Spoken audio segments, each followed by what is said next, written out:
오늘은 주연절 6째 주일입니다. 법 밖의 자비라는 제목으로 말씀 함께 나누겠습니다. 지난달 1월 21일입니다. 미국 워싱턴 DC 국립대성당에서 국가기도회가 열렸습니다.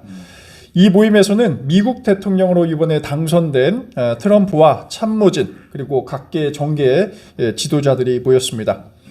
이 국가기도회에서는 미국 성공의 주교인 마리앤 버드가 이 설교를 맡았습니다. 버드 주교의 설교 가운데 이러한 대목이 있습니다. 트럼프 대통령님, 하나님의 이름으로 간청드립니다. 지금 두려움에 떨고 있는 우리 국민에게 자비를 베풀어 주십시오. 다소 생뚱맞은 어떤 내용이리라 생각이 듭니다. 도대체 이 주교가 무엇을 받기에 트럼프 대통령 앞에서 그것도 바로 취임식 다음 날 이런 메시지를 전했을까 한번 귀를 세우게 됩니다. 이렇게 또 이어서 강조하게 됩니다.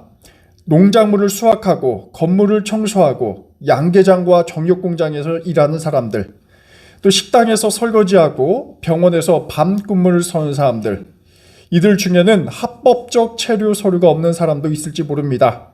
하지만 이들 대부분은 세금을 내는 선량한 이웃입니다. 라는 메시지로 트럼프 대통령에게 이야기를 건넵니다.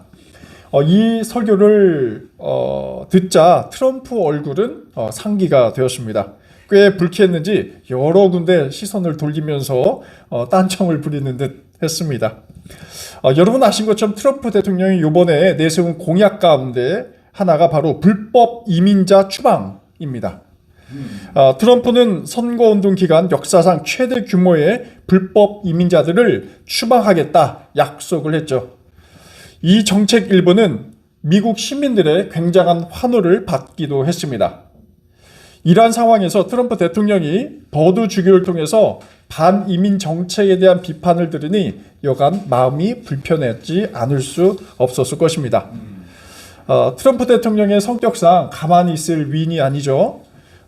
그 다음날 언론에서 이렇게 얘기했습니다. 설교를 한 주교는 급진 좌파이자 강력한 트럼프 혐오자였다. 그와 교회는 반드시 사과해야 한다. 라는 강력하게 비판을 하게 됩니다. 과연 이런 이민자 정책, 특히 반이민 정책을 미국이 강조하게 된 원인은 무엇일까? 그에 한 이야기를 한번 나눠보겠습니다. 미국 국경과 인접해 있는 지역이 이제 멕시코이죠. 멕시코의 수도 멕시코 시티의 한 광장에는 텐트촌이 굉장히 크게 쳐져 있습니다. 이 텐트촌에는 멕시코에 남아있길 원하는 사람들이 아니라 결국은 미국으로 향하는 이민자들이 하루하루 이렇게 생활을 하고 있는 것입니다. 이들 중에는 이들 상당수는 극심한 경제난을 겪고 있는 IT 출신의 불법 이민자들입니다. 이들은 멕시코에 있지만 궁극적 목적지는 미국이었죠. 멕시코 곳곳에는 빈곤이나 전쟁, 재해 등의 이유로 자국을 떠난 이민자들이 이제 머물고 있었습니다. 그래서 멕시코 당국은 과연 이들을 어떻게 처리해야 할지 굉장히 난감해했습니다. 그러면서 미국이 이 이민자들을 결국은 보호해줘야 한다라는 의견도 내곤 했습니다. 해마다 미국으로 이렇게 넘어가는 이민자들이 점차 증가하고 있다고 합니다. 2년 전인 2023년에는 250만 명이었는데 그 전인 2020년에는 45만 명이었다고 합니다. 거의 5배 이상 증가한 것이죠. 그러니 미국 내 시민들, 특히 합법적으로 체류를 허가받은 이들에게 이런 기존 정책은 역차별이라는 반감을 갖게 되었습니다. 그리고 이는 특정 인종과 특정 국가에 대한 혐오로도 나타나게 되었죠. 이 때문에 미국 대선에서 적지 않은 시민들이 이 트럼프를 지지하게 되었습니다. 불법 체류자를 추방하려는 미국 당국과 또 법 밖에 있는 이들에게 생존을 보장해야 한다라는 한 주교의 설교. 과연 우리는 누구의 편을 손을 들어주어야 하겠습니까? 아니면 양쪽을 좀 더 조화롭게 해결해 나갈 수 있는 그 비책은 없을까요? 양측 논리가 다 있습니다. 우리가 기독교인이라고 해서 무작정 트럼프의 이민 정책에 반대하고 현실적으로 모두 철회하라 라는 것은 또 무리일 수 있습니다. 정부는 나름 정의라는 기준을 세우고 미국 내에 합법적으로 체류할 수 있는 그 기준을 세우고 있죠. 그래서 우리가 여러분께서 미국에 거주하고 싶다 하면은 그 규정에 따를 의무가 있습니다.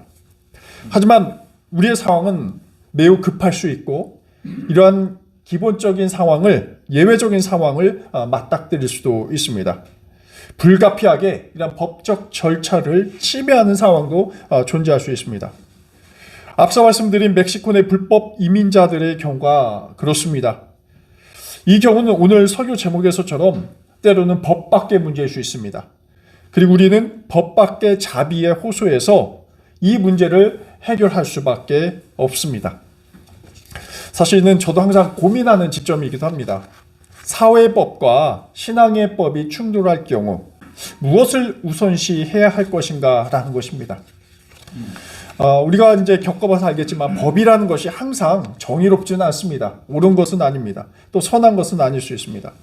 법은 법이지 그 안에 인간적인 감정이나 연민은 자리 잡고 있지 않습니다.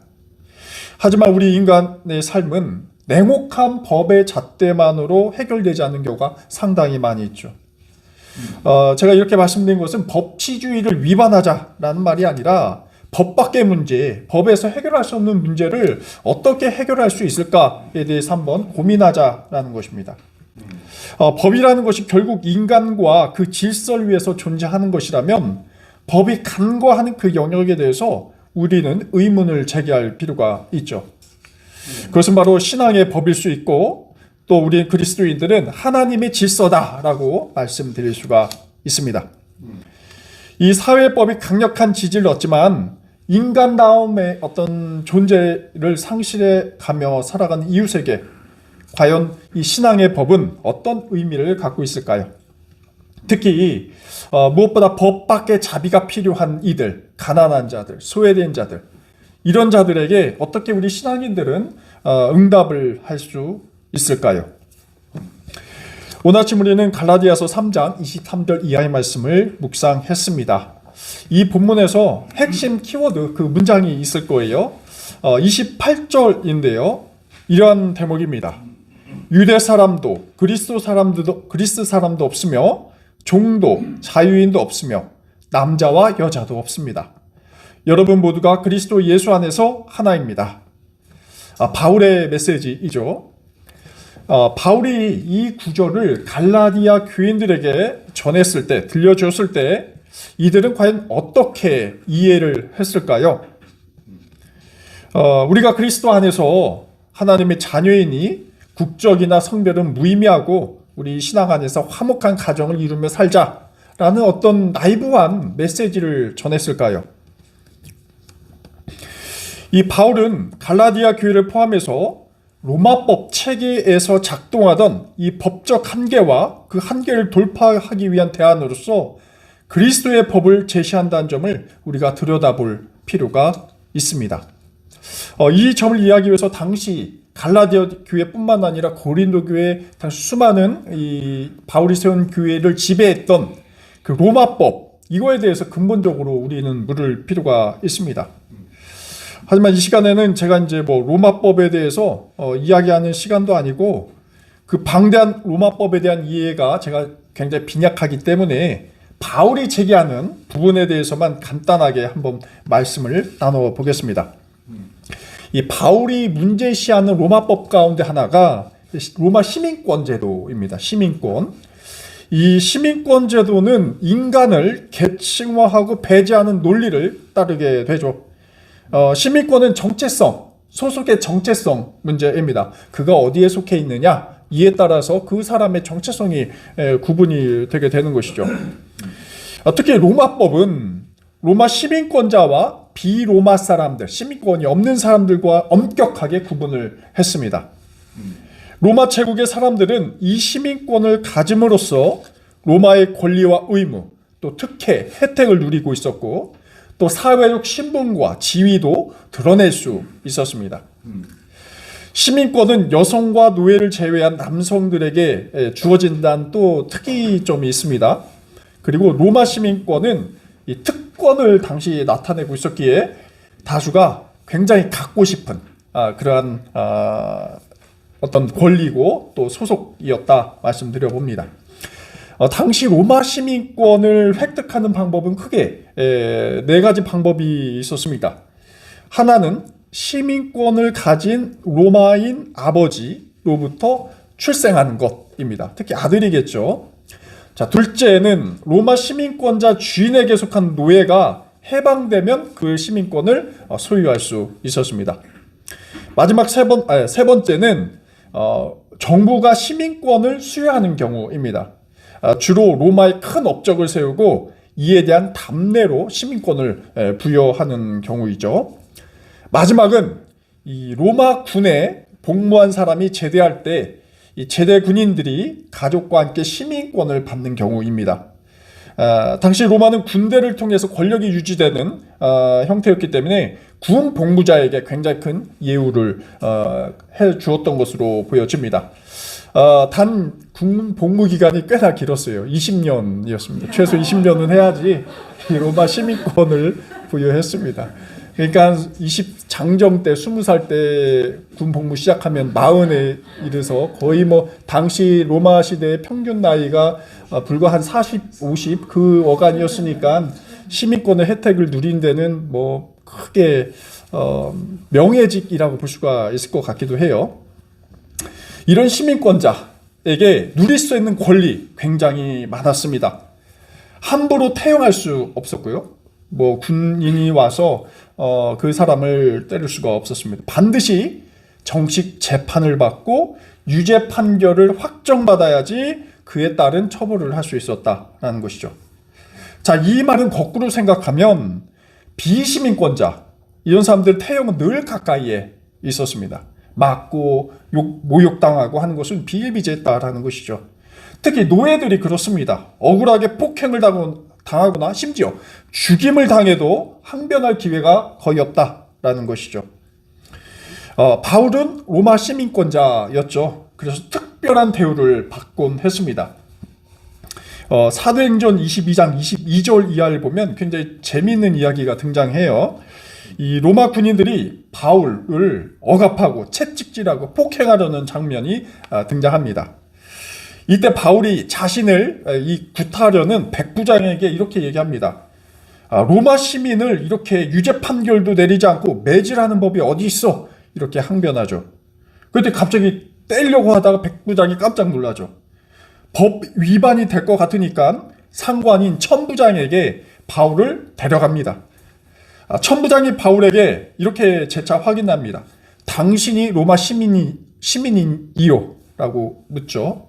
그러니까 바울이 그렇다라고 답하니 천부장이 나는 돈을 많이 들여서 이 시민권을 얻었어 라고 자신의 이야기를 뜬금없이 해요. 이 말은 무엇입니까? 당시 편법으로 행정관에게 뇌물을 주고 시민권을 샀다라는 것입니다. 반면 바울이 이렇게 얘기합니다. 나는 나면서부터 시민권자였어. 천부장이 그때 깜짝 놀라고 굉장히 두려웠다라고 성경은 기록하고 있습니다. 그러니까 바울은 태생 자체가 이미 특권 반열에 있는 것이고 로마 시민권자였음을 우리는 잘 알고 있습니다. 또 시민권자를 어떻게 심지어 이 천부장이나 군대를 호령하던 그런 사람들도 어떻게 이해했는지 잘 드러내주고 있습니다. 그러니까 로마 시민권을 둘러싼 이러한 인간 존재, 이러한 양극화는 이 로마법의 성격을 말해주고 있습니다. 특히 비시민권자의 삶의 상태는 비극적이었습니다. 로마 시민권의 유무는 일반인들이 어떤 행위를 했을 때 합법과 불법을 가르는 기준이 바로 그 시민권이었고, 또 이런 인식도 싹트게 되죠. 로마 시민권자는 문명인이고 교양인이고 정상인이고 또 합리적인 존재의 부류로 간주되는 반면 비시민권자들은 야만인이고 비정상인이고 반이성적인 존재고 함부로 해도 될 그러한 존재다라는 구분이 이때 생기게 됩니다. 바로 이러한 경계선이 그 시민권으로 인해서 법의 이름으로 차별을 만들어내게 됩니다. 바로 이러한 로마법이 지배하는 이 갈라디아 지역과 교회에서 바울이 오늘의 본문 28조를 이야기한 것은 굉장히 큰 임팩트가 있는 메시지죠. 로마 법의 문제를 고발한 대항적 행위다라고 할 수가 있습니다. 단순히 우리가 그리스도 안에서 신교하고 가정을 이루자 이런 이야기가 아니에요. 법적인 문제고 당시 지배하고 있던 로마법을 어떻게 그리스도인들이 이해하고 이를 또 때로는 대항할 것인가 라는 굉장히 강력한 메시지입니다. 유대 사람도 그리스도 사람도 없다는 것, 또 종도 자유인도 없다는 것, 이 자체가 굉장히 때론 내란죄라고 해당합니다. 내란죄 당시 로마 입장에서 보면 남자와 여자도 없다는 거 굉장히 크게 문제적이죠. 바로 이것이 사실 그리스도인들이 믿고 있는 하나님의 법인데 이것이 분명하게 이 로마의 법과 대척점에 있음을 우리가 인식하게 될 수 있는 것이죠. 또 이 발언을 한 바울은 어떻겠습니까? 로마법을 따른 이들에게는 굉장히 큰 불쾌감이 있겠고 심각한 항의와 반대에 직면하게 될 수 있는 그런 굉장히 위험한 일이었습니다. 로마법이 갖고 있는 힘에 대해서 바울은 의문시했습니다. 또 반문했습니다. 그리고 하나님의 법을 통해서 그 폭력성과 차별에 대해서 문제를 제기하고 나섭니다. 그리고 이런 로마법 밖에 존재하는 사람들, 대표적으로 비로마 시민, 또 여성들, 아이들, 노예, 이런 목소리 없는 자들, 또 무고하게 핍박받는 자들, 일상의 폭행으로 점철된 이들이죠. 기본권조차 누리지 못하는 이들을 위해서 바울은 하나님의 법으로 그 틈새를 메꾸고 있습니다. 이를 바로 이 법 밖의 자비라 말씀드릴 수 있습니다. 이 하나님의 속성 중 가장 중요한 것, 그 본질 가운데 하나는 바로 자비입니다. 자비. 하나님의 자비는 이 비참한 상태에 있는 자들을 불쌍히 여기고 도와주는 어떤 인간적인 감정 그 이상을 의미합니다. 하나님께서 보여주신 자비라는 것은 하나님이라는 신적 존재가 예수라는 인간이 됨으로써 증명되었습니다. 자비라는 행위가 바로 예수님을 통해서 분명하게 명시가 된 것이죠. 하나님은 예수라는 목소리 없는 자, 즉 비로마 시민권자들이 되셨고 이들의 삶 속으로 들어가서 하나님 나라의 구원을 말씀하셨습니다. 예수께서는 이를 하나님 나라 운동이다. 이를 통해서 보여주셨죠. 그래서 하나님 나라 운동, 우리 교회 공동체라는 것은 법이라는 테두리 안에서 특권과 명예를 누리는 이 로마 시민권자와 같은 자들을 위한 것이 아니다라는 것입니다. 반대로 법 밖에 있는 존재들, 바로 이들을 위해서 인간됨을 느끼고 연민을 느끼고 또 율법과 법으로부터 자유로운 존재와 관련되어 있다라는 것이 핵심입니다. 그래서 한국교회 같은 경우는 어떻습니까? 자꾸 이 법 테두리 안으로 들어가려고 해요. 자기를 지키려고. 법 밖에 존재하는 것이 기독교 교회의 정체성인데도 불구하고 자꾸 안주하려는 속성이 바로 여기 있습니다. 당시로 보면 이제 로마법 안으로 들어가려고 하는 거예요. 여러 특권을 향유하고 재산을 모으고 그러면서 더욱더 정작 지켜야 될 법 밖에 있는 사람들에 대해서는 무시하고 오히려 또 교회가 또 그들 또 나무라고 해요. 강대국의 입장을 옹호하면서. 그것은 사실상 교회라 할 수 있는 것이 아니죠. 예수뿐만 아니라 바울도 마찬가지였습니다. 하나님의 법 안에서 로마법이 가져오는 차별의 경계선을 어떻습니까? 하나씩 지워나가고 있습니다. 로마법과는 질적으로 다른 새로운 법을 세우시는 것이죠. 그 법이 바로 오늘의 본문입니다. 유대 사람도 그리스 사람도 없으며 종도 자유인도 없고 남자와 여자도 없다라는 그 말씀입니다. 제가 앞서서 세계 제일의 권력자인 어찌 보면 미국의 대통령 트럼프 앞에서 하나님의 법을 주장한 버드주교의 메시지가 다시 한번 울리고 있습니다. 트럼프 대통령님, 하나님의 이름으로 간청드립니다. 지금 두려움에 떨고 있는 우리 국민들에게 자비를 베풀어 주십시오. 여러분, 미국이 만든 그 법은 어떤 경계를 짓고 있습니까? 시민권자와 비시민권자를 구분짓고 있습니다. 또 이에 따른 다른 사회적 대우와 관계를 형성하고 있습니다. 이것이 법적으로는 합리적이고 타당해 보입니다. 또 그것이 자국민에 대한 최소한의 정의다라고 생각할지 모르겠습니다. 하지만 하나님의 법은 이러한 법적인 영역 밖에 있는 자들에게도 동일한 자비의 손길을 건네고 있습니다. 현재 미국 내 불법 체류자가 약 1,100만 명에 이른다고 합니다. 한국인들도 굉장히 상당수 있는 것 같아요. 이들이 과연 어떤 방식으로 여러분 거주하고 있을까요? 사회 구성원으로서 구분되거나 배제되지 않고 살 길이 있을까요? 많은 이들이 미국에서 요구하는 체류 조건에 부합해서 안정적으로 거주할 수 있다면 얼마나 좋겠습니까?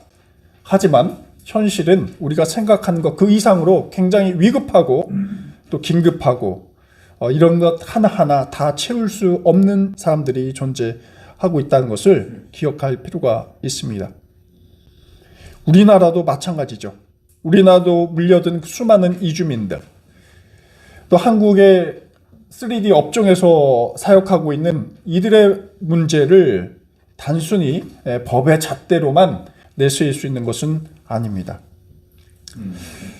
이러한 때 바울의 메시지와 그 선언은 이 법을 통해 자꾸 경계를 지우려는 우리의 이러한 무자비한 습성을 다시 한번 성찰하게 합니다.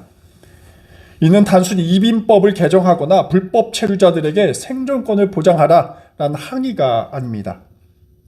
어쩌면 보이지 않는 자신만의 법을 절대화하면서 그 법 밖에 있는 것에 대해서는 배척하고 혐오하는 우리 개개인의 그릇된 보이지 않는 심성에 대한 고발은 아닐런지요. 말씀드린 것처럼 미국뿐만 아니라 우리나라에도 거주하고 있는 수많은 이주민들, 의료 혜택, 보험조차 받지 못하는 이들 과연 불법과 합법의 경계선 속에 세우는 것이 과연 그리스도 신앙에 부합하는 것인가 한번 고민을 해봅니다. 그러면서 오늘 바울이 전한 메시지처럼 법 밖의 자비를 겸손하게 구해 봅니다. 국경과 성별과 계층으로 구분지으려는 이 땅에 주님의 자비하심이 가득하길 기원합니다. 기도하겠습니다. 주님, 당신의 자비하심이 법 밖에 존재하는 이웃에게 내리게 하옵소서. 저희가 사는 세상은 시민권으로 또 인종으로 남녀로 경계지으면서 살아갑니다. 이를 다름으로 보지 않고 틀림으로 규정하며 누군가를 소외시키고 비정상으로 규정하고 있습니다. 인간을 구분지으려는 그 욕망에 대해서 저희가 대면하게 하시고 모든 것을 초월하셔서 인간 회복을 위해 자신을 희생하신 주님의 가르침에 따르게 하옵소서. 예수 그리스도의 이름으로 기도드립니다. 아멘.